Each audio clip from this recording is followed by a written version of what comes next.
अस्सलाम वालेकुम, this is doctor Moeed Pirzada. आज शाम 7 से 8 बजे के दरमियान पाकिस्तान के फॉर्मर प्राइम मिनिस्टर जनाब इमरान खान साहब ने एक वीडियो मैसेज इशू किया कौम के नाम। बज़ाहिरन तो इस वीडियो मैसेज का बुनियादी मकसद और था भी यही, इसकी निस्बत जो थी यौम तासीस से थी तहरीक इंसाफ के। आज 25 अप्रैल थी और यूँ तहरीक इंसाफ को 25 अप्रैल 1997 में जब लाहौर में उसे कायम किया गया, ये उसका फाउंडिंग डे था और 26 बरस गुजर चुके थे। और इस यौम तासीस और तहरीक इंसाफ के फाउंड करने के हवाले से इमरान खान साहब ने अपना पैगाम दिया, जिसमें उन्होंने कहा कि ये जमात जो है, इसके फाउंडिंग प्रिंसिपल, जब लाहौर के एक होटल में गालिबन हॉलीडे इन में हम इकट्ठे हुए चंद दोस्तों के साथ, तो इसका फाउंडिंग प्रिंसिपल 3 थे। एक इसका फाउंडिंग प्रिंसिपल था खुदबारी, सेल्फ रिस्पेक्ट। दूसरा फाउंडिंग प्रिंसिपल था इस्लामिक वेलफेयर स्टेट। और तीसरा फाउंडिंग प्रिंसिपल इसका उन्होंने कहा कि कानून की बालादस्ती, रूल ऑफ लॉ था, जिसमें कि सब लोग कानून के तहत जो है उसके नीचे सब लोग बराबर होंगे। एग्जैक्ट उनके वर्ड्स क्या हैं? 4 मिनट की ये एक वीडियो मैसेज थी, जिसका छोटा सा टुकड़े मैंने 2 काटे हुए, वो मैं आपको दिखाता हूँ। और हमारी पार्टी के जो 3 मेन प्रिंसिपल्स थे, खुददार पाकिस्तान, किसी की गुलामी ना करे, एक हर जगह हरे पासपोर्ट की इज्जत हो दुनिया में। दूसरी चीज फलाही रियासत, एक इंसानियत का निज़ाम जिधर एक कमजोर तबके की मदद की जाए, जो कमजोर तबकों को गुर्बत से ऊपर उठाया जाए, जो कि मदीना की रियासत में हुआ था। और फिर सबसे ज्यादा जरूरी चीज कि कोई भी दुनिया में मुल्क तरक्की नहीं कर सकता जब तक वहां कानून की बालादस्ती नहीं होती, इंसाफ नहीं होता। और इंसाफ का मतलब यह होता है सब कानून के नीचे एक बराबर। यह नहीं कि ताकतवर कानून से ऊपर जो मर्जी करें, चोरी करें, उनको एनआरओ मिल जाए और बेचारे सिर्फ गरीब लोग जेलों में जाए। इन 3 उसूलों के ऊपर हमने पार्टी बनाई थी। इसके लिए मैंने आप सबको आज कॉल दी है कि आपने सब ने अपने गली मोहल्लों में निकलना है, अपने लोगों को मोबिलाइज करना है, हकीकी आज़ादी के लिए लोगों को इकट्ठा करना है। क्योंकि अब एक फैसला कुन वक्त आ गया कि क्या हम एक गुलामी करेंगे या फिर एक आज़ाद मुल्क बन के रहेंगे। और उसके लिए कभी भी आज़ादी जद्दोजहद के बगैर नहीं जीती जाती। मैं सारे अपने कारकुनों के अलावा सब पाकिस्तानियों को कहता हूं कि आपने तैयारी करनी है। इस्लामाबाद में आपको कॉल दूंगा और चंद हफ्तों के अंदर कॉल दूंगा। अभी सारे तैयारी करें और आपने फिर इस्लामाबाद आना है। और जब तक इलेक्शन अनाउंस नहीं होते, आपने मेरे साथ यहां इस्लामाबाद में बैठना है। अब जब आप इसमें सुनते हैं कि इमरान खान साहब ये कहते हैं कि मैं एक अलर्ट, एक कॉल दूंगा पूरे पाकिस्तान से लोगों को, आप उसके लिए तैयार रहें ज़हनी तौर पर। फिर हम इस्लामाबाद पहुंचेंगे पूरे पाकिस्तान से और हम इस्लामाबाद में एक बार फिर धरना देंगे और उस वक्त तक इस्लामाबाद में बैठे रहेंगे जब तक कि हमें इलेक्शन मिल नहीं जाते। यानी इलेक्शन की एक डेट जो है हतमी तौर पर उसका ऐलान जो है वो नहीं हो जाता। मैं समझता हूँ कि इस स्टेज पे इमरान खान साहब ने ये एक वार्निंग दी है, उन्होंने ये एक अल्टीमेटम दिया है, ये उन्होंने एक डिमांड प्लेस की है और वो निज़ाम को, सियासी हुकूमत को, इंतज़ामिया को ये पैगाम दे रहे हैं कि आपको हमें इंतखाबात देने ही होंगे। आपने जो अपना जहन बनाया हुआ है टर्म कंप्लीट करने का, हम इसे तस्लीम नहीं करते और जल्द अज जल्द हम इस मुल्क में इंतखाबात चाहते हैं। और अगर आप हमें ये इंतखाबात का स्केड्यूल और टाइम टेबल नहीं देंगे तो फिर हम इस्लामाबाद पहुंच सकते हैं और हम यहाँ पे धरना देंगे। इसीलिए उन्होंने दानिस्ता तौर पर लफ्ज़ इस्तेमाल किया है, अगले चंद हफ्तों के दरमियान। अब आप लोगों को याद होगा कि 2013 में जब इंतखाबात हुए थे, ग़ालिबन मई 2013 में, और उन इंतखाबात के बाद जब धांधली का बहुत शदीद इल्ज़ाम लगा था, तो भी इमरान खान ने एक अल्टीमेटम दिया था। उन्होंने कहा था कि 4 हल्के उन्होंने पॉइंट आउट किए थे, जिसमें से एक जो है वो लाहौर का था, बाकी पंजाब के थे, एक शायद कहीं और का था। तो उन्होंने कहा था कि इन हलकों को, एक लोधरा का था, एक लाहौर का था, बाकी 2 और जगहों के थे, कि आप ये सिर्फ 4 हलके खोल दें और सुप्रीम कोर्ट खोल दे, इलेक्शन कमीशन खोल दे और यहाँ पर आप सारा नए सिरे से इस एक एक वोट को चेक करें। और अगर आप ये नहीं करेंगे, उस वक्त नवाज शरीफ साहब की हुकूमत थी, तो फिर मैं मार्च करके आऊँगा और मैं इस्लामाबाद में बैठूँगा। और उन्हें उस वक्त सीरियसली नहीं लिया गया था। लोगों ने सोचा पागल है, दीवाने का ख्वाब है, ख़त्म हो जाएगी। लेकिन पूरे 1 साल के बाद अगस्त 2014 में वो यहाँ मार्च करके आए। उन्होंने एक धरना दिया जो पाकिस्तान की तारीख़ का एक बड़ा अहम पॉलिटिकल माइलस्टोन है, बड़ा कंट्रोवर्शियल भी है, उसके बारे में बहुत सी बहुत सी थेरीज है उसके हवाले से, लेकिन धरना उन्होंने यहाँ दिया 126 दिन का, यहाँ आके वो बैठ गए और बिल आखिर वो 4 हल्के उसके बाद खुले ही थे। हालांकि धरने में के दरमियान में मुतालबे शुरू हो गए कि वज़ीर आज़म जो नवाज़ शरीफ हैं वो इस्तीफ़ा दे दें, रिज़ाइन कर दें, और ताकतें उसमें शामिल हो गई। लेकिन उसका एंड रिज़ल्ट यही हुआ था कि एक कमीशन बैठा था, 4 हल्के खुले थे, उनमें दोबारा फिर इंतखाबात वगैरह जो हैं उसका एक प्रोसेस जो है वो नए सिरे से हुआ था। तो अब मैं ये समझता हूँ कि इस स्टेज पे अभी तक जो निज़ाम के मैनेजर्स हैं और जो सियासी इक़्तिदार में इस वक्त ताकतें हैं, वो यही सोचती हैं कि ये सारी पॉपुलैरिटी फेड अवे हो जाएगी, ख़त्म हो जाएगी, इमरान खान के ख़िलाफ़ केसेस एंड डिफरेंट चीज़ें वगैरह वगैरह। लेकिन मुझे नहीं लग रहा कि कुछ भी कामयाब होगा।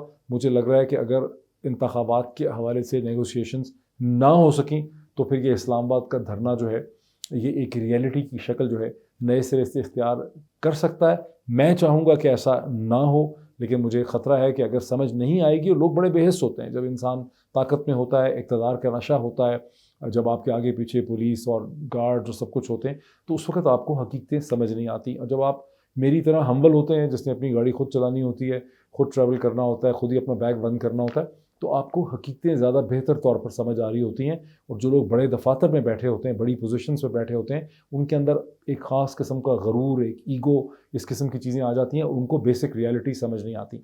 बेसिक रियलिटी है कि पाकिस्तान को पाकिस्तान के मुस्तकबिल की खातर अर्ली इंतखाबात देने होंगे। But let's move forward. Imran Khan साहब तो बात कर रहे हैं अगले कई हफ्तों की, तो फिर इस्लामाबाद में आज शाम से जगह जगह पर डी चौक से लेकर पार्लियामेंट से आगे तक कई सड़कों पे सैकड़ों के हिसाब से पुलिस ने और इंतज़ामिया ने कंटेनर क्यों रखने शुरू कर दिए हैं। अब ये कंटेनर रखने शुरू कर दिए तो मैं आपको बताता हूँ क्यों रखने शुरू कर दिए हैं। लेकिन एक अमरीकी बिजनेसमैन थे जिनका नाम था माल्कम मैकलीन, कैरोलिना में, नॉर्थ कैरोलिना में उनकी पैदाइश हुई थी। और 1950 की दिहाई में ये कामयाब बिजनेसमैन थे जो लॉजिस्टिक्स का, ट्रांसपोर्टेशन के एक्सपर्ट थे। बहुत काम उन्होंने उसके हवाले से किया। उन्होंने ये जो कंटेनर ट्रैफिक है, ये जो कंटेनर्स हम पाकिस्तान में देखते हैं, ये उनकी इन्वेंशन है। इससे पहले 1920-30 में पूरा ट्रक जो है उसको बैरी जहाज़ों पे लोड किया जाता था। क्रॉस एटलांटिक ट्रैफिक में, दैट इज़ यूरोप और अमेरिका के दरमियान जो ट्रैफिक थी, ट्रक अपने चेसेस और व्हील्स के साथ सवार होता था और व्हील्स के साथ जो है वो ट्रक जो है वो बहरी जहाज़ से उतरता था। जब वो यूरोप पहुंचता था बहरे ओकियानोस को क्रॉस करके, या फिर वो अमेरिका पहुंचता था। लेकिन उसके बाद जब माल्कम मैकलीन ने ये कंटेनराइज ट्रैफिक इन्वेंट की, इसको बॉक्स ट्रैफिक या बॉक्स कंटेनर्स या बॉक्स शिप भी कहते थे, तो फिर दुनिया में के कार्गो में बहुत ज़्यादा तरक्की हुई। मुझे पूरा यकीन है कि माल्कम मैकलीन और उनकी जो कंपनी थी, उनके वहमो गुमान में भी नहीं होगा कि कोई मुल्क ऐसा भी होगा दुनिया में पाकिस्तान की तरह का, बिकॉज अभी पाकिस्तान ठीक तरह से बना नहीं था, जिसमें कंटेनर का ये इस्तेमाल शुरू हो जाएगा। इस बदनसीब मुल्क के अंदर पुलिस और इंतज़ामिया सैकड़ों हज़ारों कंटेनर्स पे कब्ज़ा कर लेती है, उनका कोई मुआवजा नहीं दिया जाता, वो कंटेनर टूट फूट जाते हैं, वो बेकार पड़े रहते हैं, सड़ते गलते रहते हैं, कंटेनर्स की प्राइस बढ़ गई है, ट्रैफिक और कार्गो इफेक्ट हो गया इस मुल्क का।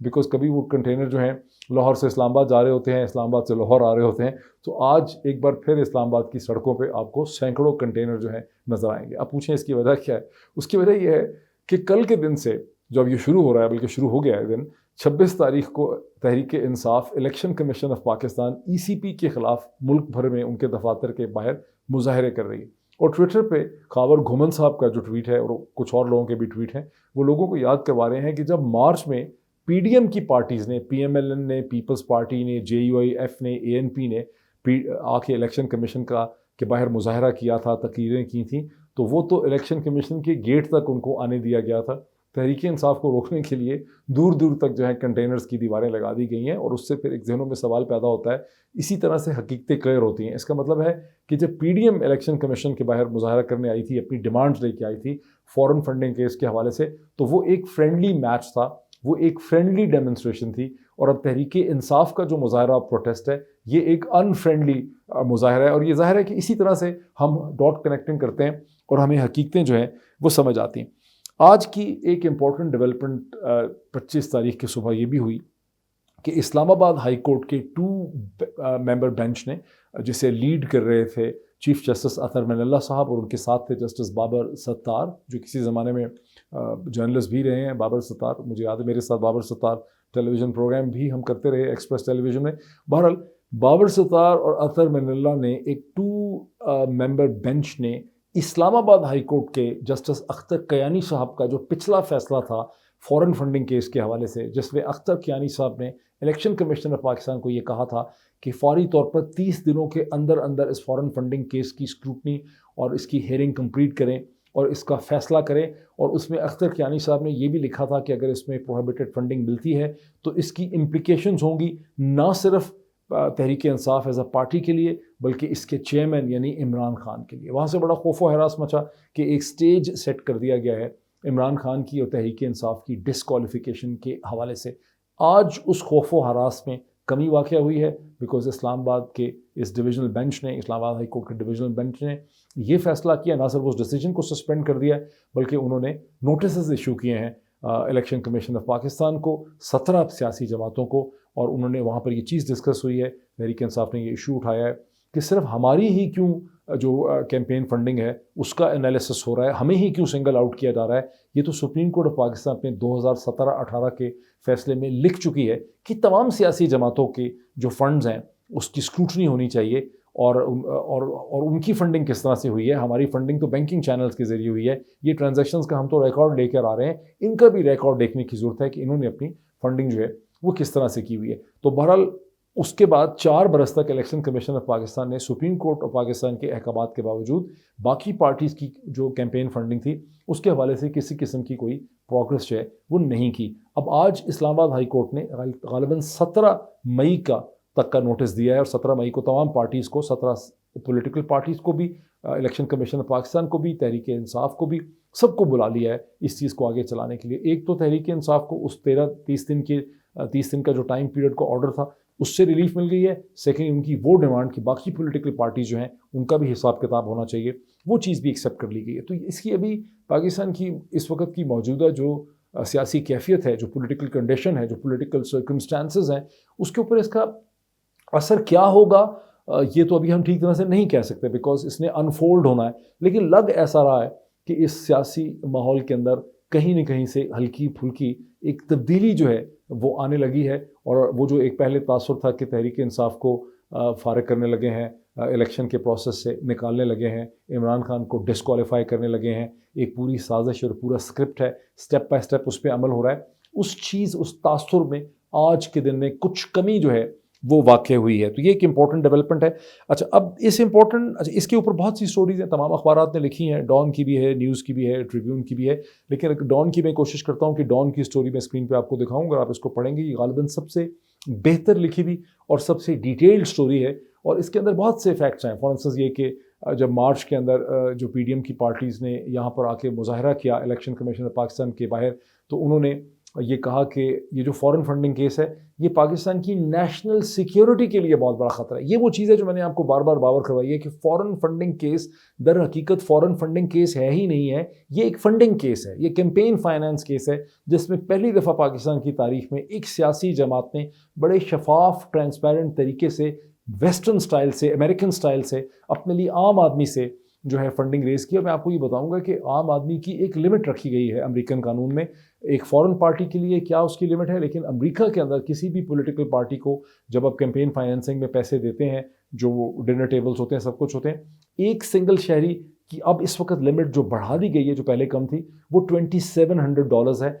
और अगर मियाँ बीवी दोनों देते हैं तो $5400 नहीं दे सकते, $5200 जो हैं वो एक कपल, एक मैरिड कपल जो है या दे सकता है। तो इसी तरह जो तहरीक इंसाफ को लोगों ने फंडिंग की हुई है, जिसमें इल्ज़ाम है कि उसमें दिलीप सिंह ने भी फंडिंग कर दी है और उसमें किसी यहूदी आदमी ने भी कर दी है, कोई डॉक्टर जॉनसन पीटर ने भी कर दी है और डॉक्टर दिलीप सिंह ने भी कर दी है और डॉक्टर फलां ने भी कर दी है, उसमें हिंदू भी हैं, उसमें सिख भी हैं, उसमें ज्यूज़ भी हैं, उसमें क्रिश्चियंस भी हैं और ये तो फॉरेन सिटीजन बन गए। तो ये फंडिंग जो है ये कोई $1000 की इंडिविजुअल फंडिंग है, कोई 1500 की है, कोई मैक्सिमम $1800 की है या उससे कम की है। ये बड़ी बड़ी फंडिंग मिलियन डॉलर फंडिंग नहीं है। और जहाँ इसमें कंपनीज़ का जिक्र आता है, ये वो कंपनीज़ हैं जिन्होंने ये फ़ंड इकट्ठे किए हैं लोगों से और फिर पाकिस्तान भेजे हैं, जैसे यूरोप के और बरतानिया के कवानीन में PTI UK, PTI Finland, PTI Spain, PTI France जो है, इस तरह से। मैं बार बार इसकी वजाहत इसलिए करता हूँ कि हर आदमी ज़ाहिर है हर वीडियो नहीं देखता, मैंने एक से ज़्यादा वीडियो में इसकी एक्सप्लेनेशन दी है। मैंने आप लोगों से ये भी प्रॉमिस किया है कि मैं इसके सारे डॉक्यूमेंट्स पढ़ के ज़्यादा डिटेल से भी आपको एक वीडियो एनालिसिस करके समझाऊंगा, और मैं करूंगा इस पर मज़ीद वीडियोज़ भी। मैंने खासे लोगों को कॉन्टैक्ट किया है जिनके पास इस हवाले से बहुत से फैक्ट्स हैं, बहुत से मालूमात हैं। अच्छा, आज सुबह सवेरे एक और डेवलपमेंट ये हुई जब मीर मोहम्मद अली ख़ान साहब, जो पाकिस्तान की पॉलिटिक्स पर बड़ी गहरी नज़र रखते हैं बाय प्रोफेशन, तो वो इन्वेस्टमेंट बैंकर भी रहे हैं, स्टॉक ब्रोकर भी रहे हैं, न्यूयॉर्क में रहे हैं, टेलीविज़न प्रोग्राम्स में आप उनको देखा होगा, ट्विटर पे बड़े एक्टिव हैं और इमरान खान साहब के बड़े जज्बाती वो सपोर्टर हैं। उन्होंने एक ट्वीट किया जिसमें उन्होंने ये कहा कि खबर सुनने में ये आ रही है कि जो गलतियाँ हुई हैं उसका अब अजाला किया जाएगा, उनको ठीक किया जाएगा, यानी जो मिस्टेक्स कहीं से हो गई थी, यह अब फैसला हो गया है कि उन गलतियों को ठीक किया जाएगा, और बड़े बावसूख ज़राए से ये बात पता चली है। तो मीर मोहम्मद अली ख़ान साहब ने जब ये ट्वीट किया तो मैंने भी उसके ऊपर एक काउंटर ट्वीट किया जिसको कोट ट्वीट कहते हैं, और मैंने उनको लिखा कि यहाँ पर बड़े वादे झूठे भी किए जाते हैं, यहाँ डिसेप्शन भी बड़ी होती है, जब तक एक चीज़ हो ना जाए आप उसका एतबार इस मुल्क में नहीं कर सकते। ये एक बहुत बड़ा अलमिया है। इसके नीचे भी अगर आप देखेंगे, अगर आप जाएँ उनका ट्वीट एक्सेस करें मीर मोहम्मद अली ख़ान साहब का, तो आप देखेंगे उसके नीचे दर्जनों ट्वीट्स हैं, शायद 100 ट्वीट हों, जिसमें लोगों ने यही लिखा है अक्सर ने। उन्होंने कहा कि किसी का यहाँ पर एतबार नहीं है, और ये बेसिकली तौर पर जो इमरान खान साहब ने स्टैंड लिया है इसे कमज़ोर करने के लिए, सॉफन करने के लिए, भुलाने भिसलाने के लिए, ये लॉलीपॉप है, किसी ने टर्म इस्तेमाल किया। मैं एग्री करता हूँ, ये वो बदकिस्मती है जिसका मैं अपने हर वीडियो एनालिसिस में जिक्र करता हूँ कि इस मुल्क में अब किसी भी इंस्टीट्यूशन का, अदालत का, हुकूमत का, रियासत के इदारों का, मीडिया का, टेलीविज़न चैनल्स का, जो प्रोमिनेंट हमारे मीडिया कमेंटेटर्स हैं, आपने देखा कि चंद मीडिया की मशहूर शख्सियात जो हैं वो एक फेक लेटर जो है उसको मसलसल ट्वीट करते रहे, उसको चलाते रहे। वो एक नहीं था, उसमें दर्जन लोग थे उसके अंदर। तो यहाँ पर इस वक्त इस मुल्क की बदकिस्मती ये है पाकिस्तान की कि यहाँ अब किसी के ऊपर ट्रस्ट नहीं रहा, यहाँ एतमाद नहीं रहा, यहाँ क्रेडिबिलिटी नहीं रही, उसका एक फुकदान है। अगर आप अमेरिका के, जो आप लोगों में से अमेरिका में हैं, अगर आप अमेरिका का $1 बिल निकाल के देखेंगे, उसके ऊपर लिखा है in God we trust, in God we trust. ठीक, और आप इससे अंदाज़ा लगाएं कि अमेरिका जैसे मुल्क में खुदा को इन्वोक किया गया है अपनी करेंसी पे ट्रस्ट और एतमाद पैदा करने के लिए। इसे कहते हैं एतमाद। और जो लोग अमेरिका में रहते हैं या जो लोग अमेरिका में काम कर चुके हैं, आपको होगा कि उनके डोमेस्टिक सिस्टम में कितना ट्रस्ट है। जब वहाँ पे कोई बंदा वर्ड देता है, कोई इंस्टीट्यूशन वर्ड देता है, कोई पॉलिटिशियन एक स्टेटमेंट देता है, और ख़ास करके जब गवर्नमेंट इंस्टीट्यूशंस कोई बात कह देते हैं तो उस पर कितना ट्रस्ट होता है। पाकिस्तान में इस वक्त ट्रस्ट का शदीद फुकदान है, और ज़रूरत इस चीज़ की है कि मुस्तकबिल को मद्देनज़र रखकर इंटेलिजेंट सिंसेरिटी से फ़ैसले किए जाएँ, ताकि दोबारा से पाकिस्तान में ट्रस्ट के माहौल को पैदा किया जाए जो टूट चुका है।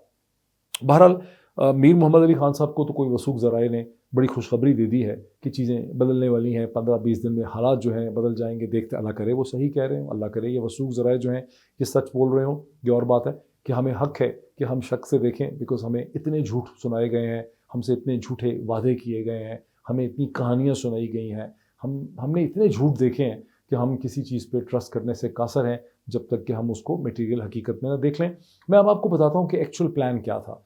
मुझे मज़ीद थोड़ी सी खोदने से और तहकीक करने से ये पता चला है कि जो इस वक्त हमारी जमातें इक़्तिदार में हैं, इनका बाकायदा एक ऑलमोस्ट रिटन किस्म का स्क्रिप्ट है, और वो स्क्रिप्ट ये कहता है कि नवंबर के आखिरी हफ्ते में नए आर्मी चीफ़ की तैनाती होनी है। ये आर्मी चीफ़ की तैनाती किसी भी सूरत एक इंटरिम सेटअप से नहीं हो सकती, बिकॉज इंटरिम सेटअप की उसमें क्रेडिबिलिटी नहीं होगी। और प्राइम मिनिस्टर शहबाज शरीफ साहब जो हैं, उन्होंने नए आर्मी चीफ़ जो हैं उनको अपॉइंट करने हैं।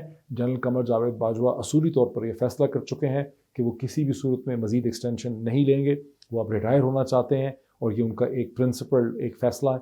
इस हद तक तो मेरे सुनने में बात आती। ठीक, अब वहाँ पर भी बड़ा इशू हालांकि ट्रस्ट का था कि शायद वो अपना माइंड ही कहीं चेंज ना कर लें, शायद उनसे कोई दोबारा रिक्वेस्ट ना करे, इस्तदा ना करे कि देखिए इतना क्राइसिस है और आपको कंटिन्यू करना चाहिए जैसे कि 2019 में हुआ था। लेकिन जो सुनने में आता है कि उनका एक बड़ा सॉलिड और असूली फ़ैसला है, जैसा कि अब से चंद दिन पहले DG ISPR general Babar Iftikhar ने अपनी प्रेस ब्रीफिंग में कहा था कि आर्मी चीफ़ जो हैं वो कतई तौर पर कभी कोई एक्सटेंशन नहीं लेंगे, और कोई उनको एक्सटेंशन के लिए कह नहीं सकता, वो एक्सटेंशन को एक्सेप्ट भी नहीं करेंगे। तो यही चीज़ जो है अब इन पॉलिटिकल सर्कल से जो इनफेमिलियर हैं लोग, मुझे उनसे सुनने में मिल रही। अब इसका दूसरा पहलू ये है कि नए आर्मी चीफ़ जो हैं उसके बारे में 4 मेजर डिसीजन मेकर्स हैं, और उनका आपस में एक तरह से इत्तफाक हो गया है कि एक की डिसीजन मेकर जो है ये फैसला करेंगे कि नेक्स्ट आर्मी चीफ जो है कौन होंगे, और उसके बाद बाकी जो 3 डिसीजन मेकर हैं वो उस पर मोहर सबत करेंगे, और वही ऑफिसर जो है आर्मी चीफ बनेंगे जिनको ये की पर्सनालिटी नॉमिनेट कर देंगे कि ये आर्मी चीफ होंगे। और इशू है क्रेडिबिलिटी का कि इंटरिम सेटअप से नहीं होना।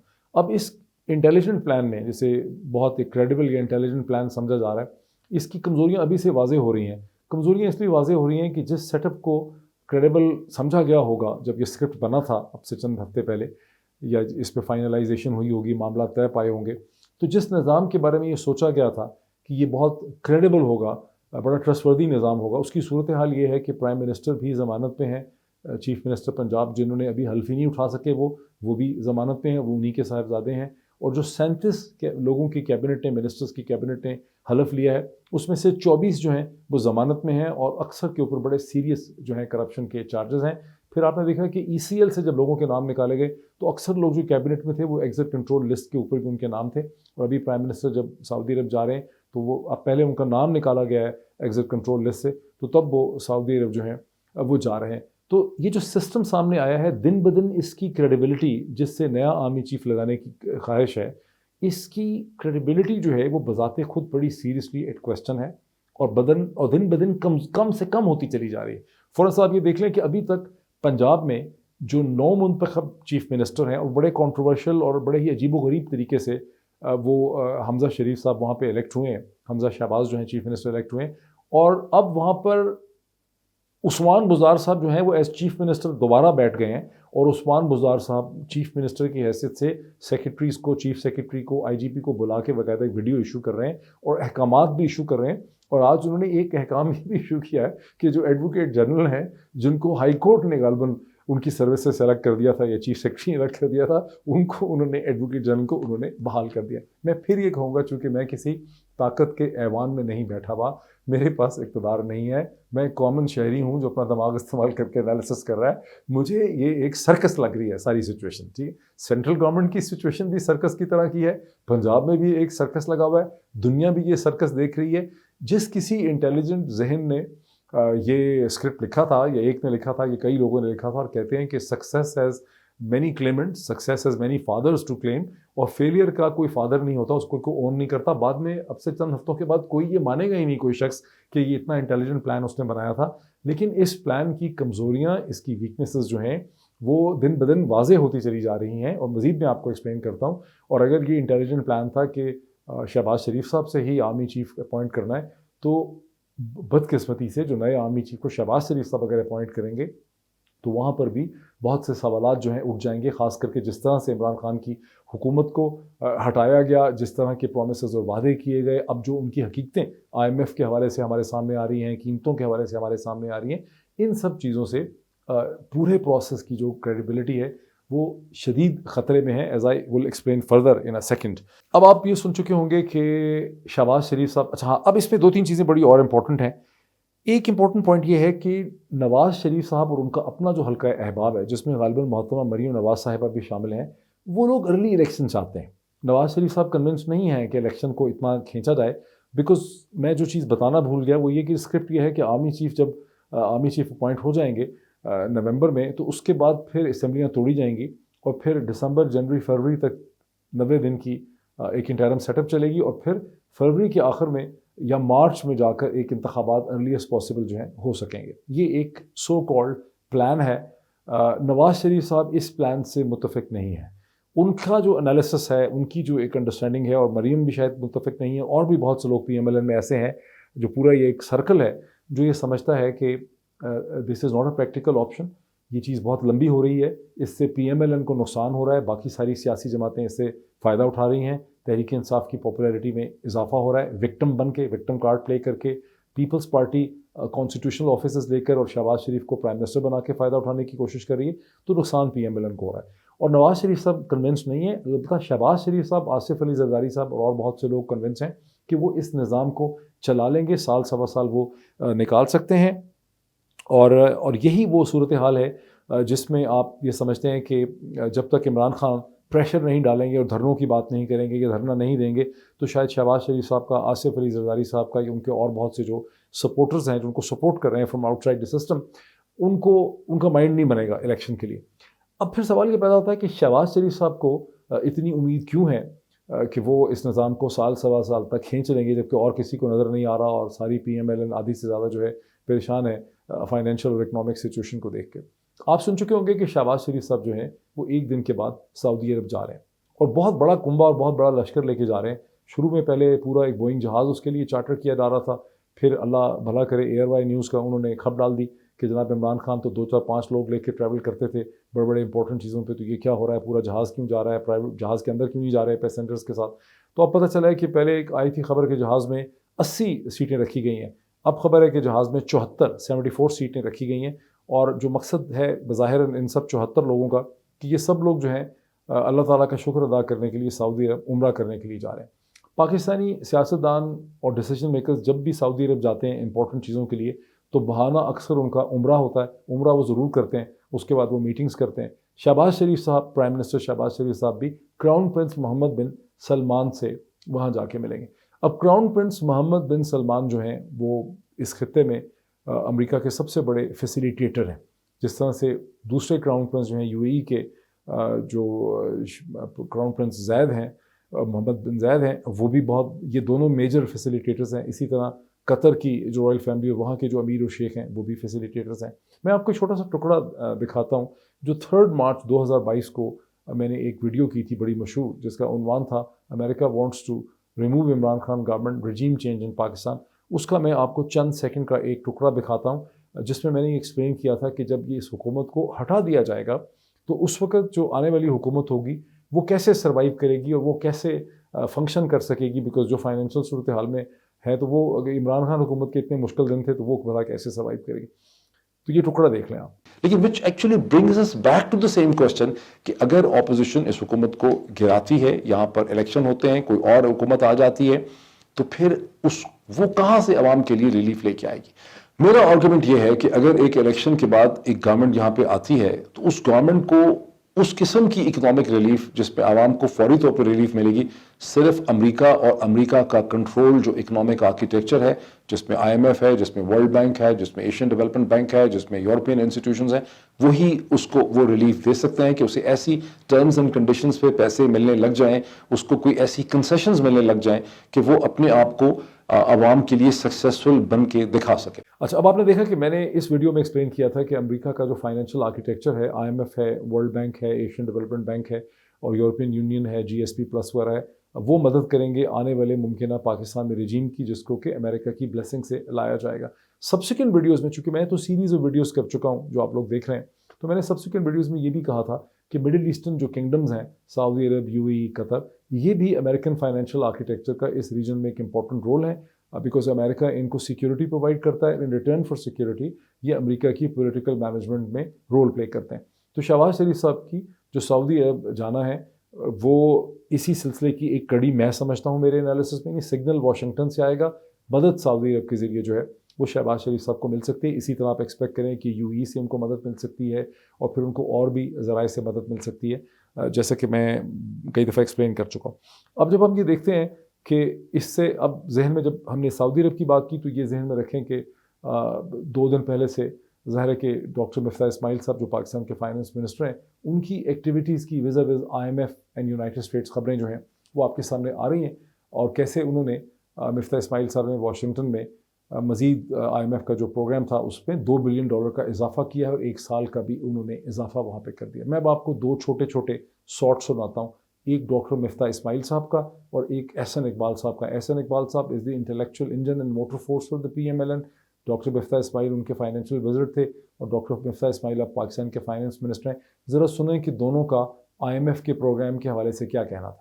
महंगाई शुरू होती है, पेट्रोल और डीजल की कीमतों के अंदर होशरुबा इजाफा जो ये कर रहे हैं उसकी वजह से इस वक्त 137 रुपए का लीटर कौन आदमी पाकिस्तान में सख्त किसकी इसकी जेब में इतने पैसे हैं कि वो खरीद सकता है। इसी को कामयाबी कहते हैं कि $1 बिलियन ले आए।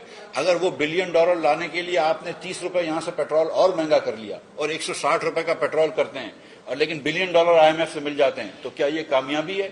मुस्लिम लीग नून और अपोजिशन PDM एक पैसे की भी एक पैसे की भी मजीद पेट्रोल की कीमत बढ़ाने की इजाजत हुकूमत को नहीं देगी। ये हम नहीं कर सकते कि IMF की ईमा पे, IMF के कहने पे आप पेट्रोल महंगा करें। पाकिस्तान को कर्जिस्तान किसने बना दिया है? ये हुकूमत सिर्फ IMF से 4 आने लेने के लिए पाकिस्तान के हर मफाद को दाव पे लगाने के लिए तैयार है। जो शराइत नामा इन्होंने IMF के साथ तय किया है वो पाकिस्तान के 22 करोड़ अवाम का मुआशी कत्ल है। आज पाकिस्तान फॉर सेल का स्टिकर पाकिस्तान की मईशत पे लगा हुआ है। जो भी हुकूमत को 4 आने देगा वो जो मर्जी पाकिस्तान से लिखा कर ले जाए। अब जब आप सुनते हैं कि क्या पोजीशन थी, और ये खाली एहसन इकबाल साहब की और मिफ्ता इस्माइल की पोजीशन नहीं थी, बिलावल भुट्टो की भी यही, ज़रदारी भुट्टो की यही पोजीशन थी, मोहतरमा मरियम नवाज साहिबा की ये पोजीशन थी, any major leader of the PDM, उन सब की IMF के हवाले से यही पोजीशन थी। वो सारी पोजीशंस जो हैं वो रिवर्स हो गई। अब लोग इसको मजाक के तौर पे बहुत दिखाते हैं, लेकिन मैं इस पर सीरियस कमेंट करता हूँ। इन पोजीशंस के रिवर्स होने से भी ये सवाल उठता है कि रजीम चेंज के पीछे एक्चुअल मोटिवेशंस क्या थी। बिकॉज उस वक्त तो ये कहा गया कि हम इसलिए रजीम चेंज कर रहे हैं कि हम आम आदमी के हालात को बहुत बेहतर करना चाहते हैं। हम समझते हैं कि IMF के प्रोग्राम की वजह से आम आदमी की ज़िंदगी में बहुत ज़्यादा मसले मसाइल हैं, मुश्किलात हैं। IMF के प्रोग्राम ने हमारी सॉवरेनिटी को ख़त्म कर दिया है। स्टेट बैंक के हवाले से जो बिल और एक्ट लाया गया ऑटोनॉमी का, हम उसको एक ऑर्डिनेंस ला के ख़त्म कर देंगे। वो सब चीज़ें आपने देखा कि रिवर्स हो गई हैं। मिफ्ता इस्माइल साहब ने एक दिन पहले ये कहा है कि स्टेट बैंक के हवाले से हम IMF को कोई ऑफेंड नहीं करना चाहते, हम स्टेट बैंक की ऑटोनॉमी की बिल के अंदर किसी किस्म की मुदाखलत नहीं करना चाहते। तो जब ये सब चीज़ें मैं आपके सामने रखता हूँ, मैं सब चीज़ें आपको बता चुका हूँ, तो मैं एक बार फिर आप देखें कि एज अ हम्बल एनालिस्ट जो इसी नतीजे पे आप पहुँचते हैं कि इस सिस्टम और निज़ाम का जो तज़ाद और कॉन्ट्रडिक्शन है वो बाय द डे आपके सामने वाज़ेह होता चला जा रहा है। इस निज़ाम को बहुत देर तक चलाना जो है ये बिल्कुल भी फीसिबल नहीं होगा। अब तक इनकी थिंकिंग यही है कि हमने इलेक्शन जो है हमने नहीं कराने इलेक्शन मार्च या फरवरी से पहले, लेकिन मेरा एनालिसिस ये कहता है कि ये मार्च या फरवरी तक होल्ड नहीं कर सकेंगे और चीज़ें बतदरीज जो हैं वो जाएंगी सितंबर अक्टूबर के इलेक्शन की तरफ। उसकी सेंस ये है कि बजट के बाद जो है असम्बलियाँ टूट सकती हैं, यानी 30 जून के बाद जुलाई, अगस्त से सितंबर 90 दिन की इंटरम सेटअप हो सकती है। सितंबर के आखिर में या अक्टूबर में पाकिस्तान में अर्लीस्ट पॉसिबल इलेक्शन हो सकते हैं। यही चीज़ इमरान खान भी हासिल कर सकते हैं, यही चीज़ कोई और भी हासिल कर सकता है। और यही मैं समझता हूँ कि जो वाइडर विजडम है नवाज शरीफ साहब की वो है। वो फिर मैं कभी डिटेल्स एक्सप्लेन करूँगा, बिकॉज मेरी नज़र में despite all my criticism to Nawaz Sharif, जो सबसे एक्सपीरियंस पाकिस्तानी सिस्टम का डॉक्टर है वो है नवाज शरीफ। नवाज शरीफ को अच्छी तरह से पता है कि चीज़ें सही डायरेक्शन में नहीं जा रही। आज इतना ही, फिर आपसे मुलाकात होती है। Thank you so much.